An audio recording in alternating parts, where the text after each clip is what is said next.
जो मर्जी अस्सलाम वालेकुम नाड़े ते गल नहीं हो रही उन्हें दस दो की मसला है ਉਹ ਨਾ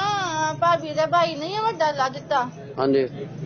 ਉਹਦਾ ਦੋਸਤ ਨੇ ਨਾ ਮਰੀਦ ਕੇ ਤੇ ਉੱਥੇ ਜਾ ਕੇ ਨਾ ਥਾਣੇ ਦੇ ਅੰਦਰ ਹੋ ਕੇ ਆਏ ਨੇ ਉਹ ਕਹਿ ਰਹੇ ਨੇ ਇਹਨਾਂ ਨੇ ਰਾਤ 12 ਵਜੇ ਬੜਾ ਖਤਰਨਾਕ ਆਪਰੇਸ਼ਨ ਕਰਨਾ ਹੈ ਤੇ ਕੋਈ ਮਸਲਾ ਨਹੀਂ ਪਹਿਲੇ ਵੀ ਹੁੰਦਾ ਵੇ ਉਹ ਕਹਿ ਰਹੇ ਨੇ ਹਕੂਮਤ ਨੇ ਕਿਹਾ ਇੱਥੋਂ ਇੱਕ ਬੰਦਾ ਵੀ ਨਹੀਂ ਬਚ ਕੇ ਜਾਣਾ ਚਾਹੀਦਾ ਧਰਨੇ ਦੇ ਵਿੱਚੋਂ कोई मसला नहीं गा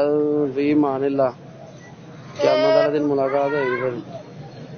ਮੈਂ ਤੁਸੀਂ ਅੱਜ ਦੀ ਰਾਤ ਸੈਤੀ ਹੋਈ ਆ ਉਹ ਵੀ नहीं जो वक्त ही शहादत ਦਾ ਹੋਵੇ ਤੇ ਫਿਰ ਬੰਦਾ ਨੱਠ ਜਾਵੇ ਤੇ ਫਿਰ ਫਾਇਦਾ ਕੀ ਬੁਜ਼ਦਲੀ ਮੈਂ ਨੱਠਾਂ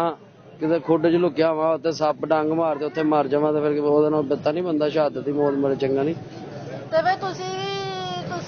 ਕਿਸੇ ਦੇ ਨਾਲ ਲੱਗੋਗੇ ਆਪਣਾ ਵੀ ਕੋਈ ਮੁਕਾਬਲਾ ਕਰਨਾ ਤੇ ਇੰਤਜ਼ਾਮ ਕਰ ਲਵੋ ਨਾ ਕੋਈ ਗੱਲ ਨਹੀਂ ਅੱਲਾ ਨਬੀ ਵਾਰਸ ਅਸੀਂ ਨੇ ਹੱਥੇ ਹੀ ਆ ਤੇ ਨਹੱਤੇ ਹੀ ਸ਼ਹੀਦ ਹੋਵਾਂਗੇ ਪੁਲਿਸ ਵਾਲੇ ਵੀ ਸਾਡੇ ਹੀ ਨੇ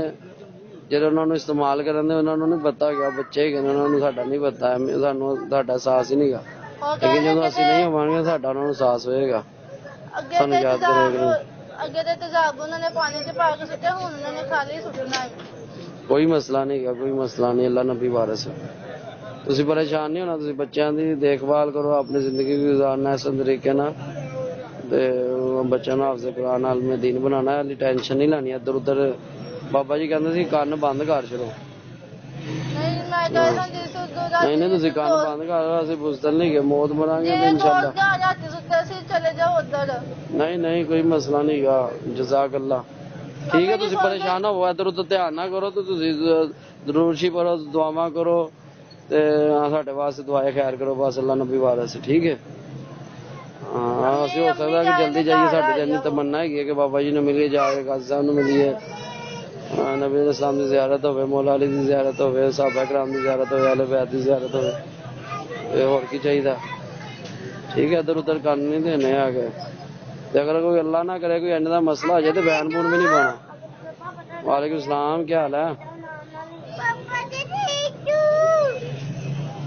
ठीक हो मेरी बेटी बड़ी अच्छी बच्ची है मामा को तंग नहीं करना जिन्ना तंग कोई भी नहीं करता पिया अच्छा चलो ठीक है